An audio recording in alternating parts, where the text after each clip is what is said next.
During my recovery from surgery, my father-in-law secretly sold my car and claimed I was too weak to drive. When I confronted him, he said, "You married into this family.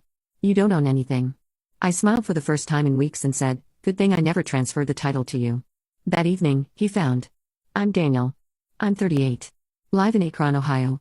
I've always been the kind of guy who keeps to himself. Work hard, mind my business, fix things with my hands.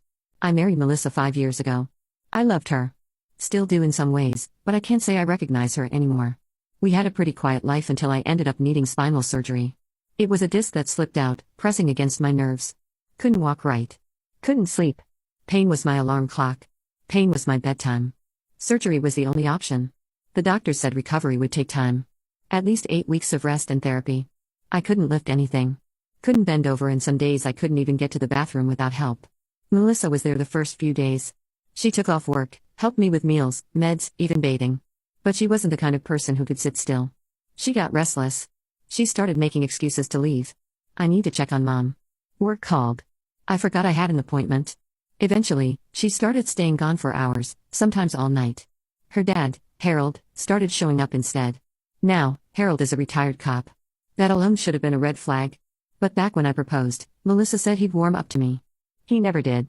He always looked at me like I was wearing his shoes. He never said it outright, but the way he talked down to me, the way he acted like I was some dumb charity case. It stuck with me. When Harold started coming by, I thought maybe it was his way of helping. He'd drop off groceries, check on me, ask if I took my pills. But soon enough, little things started going missing. At first, it was small, my watch, my sunglasses. Then one day, my keys gone. I asked Harold and he shrugged. "You probably misplaced them. You're on a lot of pain meds." I believed him. I wanted to believe him. A few days later, I noticed the driveway was empty. My Dodge Charger was gone. It wasn't just any car. It was the only thing I'd ever splurged on. Black, low mileage, custom interior. Paid off. Title in my name. It was my peace, my space. When everything else felt loud, I called Melissa frantic. She acted surprised. Said she'd ask her dad. I waited and waited. Then Harold came by the next morning like he always did. Calm. Carrying a bag of Tim Hortons like nothing had happened. I didn't waste time. "Where's my car?" He sat down across from me like he owned the house. "Sold it. You don't need it." My mouth went dry. "You what?" "You're too weak to drive. It was just sitting there. I got a good deal. You sold my in car." He didn't flinch, just leaned back. "You married into this family. You don't own anything now." I was shaking. Not from pain, but anger.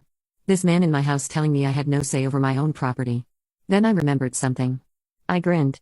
The first real smile I'd had in weeks. "I never transferred the title to you," I said. He blinked. "What? You never owned it." "I didn't sign anything. It's still registered under my name." The smirk dropped off his face. He stood up slow. "You're confused. You've been on pills. You don't know what you signed." "Oh, I know exactly what I signed, which is nothing. And you just admitted to selling stolen property." He didn't say another word. He left that night. He came back. This time with Melissa. They walked in like they had a plan. Harold started talking fast. "You're making this a bigger deal than it needs to be. You sold my car. I helped you. You weren't going to be driving it. You stole it." Melissa stepped in. "Can we just talk this through?" I looked at her. Really looked at her. I hadn't seen her properly in days. Her eyes were tired. Her voice was rehearsed. That's when it hit me. "You knew." She looked down. "Melissa, you knew." She didn't deny it. I turned to Harold. "I already reported the car stolen. The police have a VIN still in my name. You sold it under false pretenses." Harold turned red. "You'll regret this." "No, you will." I had already called a buddy at the DMV and filed a report with the cops. Another friend of mine owns a local body shop. He told me Harold had brought my car in 3 days ago. Tried to repaint it and get rid of the decals. Told them it was a trade-in. Now I had his confession.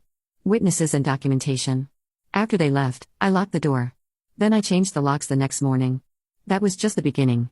The next few days, strange things started happening. My mailbox was smashed. Melissa's cousin, who I barely knew, suddenly posted about deadbeats who can't handle real men on Facebook. Clearly about me. My credit card got declined because someone tried to max it out at a gas station 3 counties over. Melissa's name was still on the joint account. They were testing me, pushing me. I pushed back. After I changed the locks, the real storm hit. Harold wasn't just angry. He was insulted. That's how men like him work. They don't see what they do as wrong. They see it as how things are. And when someone like me, someone they think is beneath them, fights back, It hits their pride harder than any punch could. The morning after I changed the locks, I found dog crap smeared on my porch. I don't even have a dog. I checked the cameras I installed a year ago, and there he was, Harold around 3:45 a.m., tossing a bag of it on my welcome mat like it was funny. I sent the footage straight to the police and added it to the report. Melissa stopped coming home that week. She moved in with her parents. I guess they figured they'd freeze me out, isolate me, that I'd fold without her. Instead, I got stronger. My physical therapy was painful, but I forced myself to go every day. I walked with a cane, but I was walking. I filed to close the joint account and opened a new one in my name only. Now you can watch the second part by pressing share and more.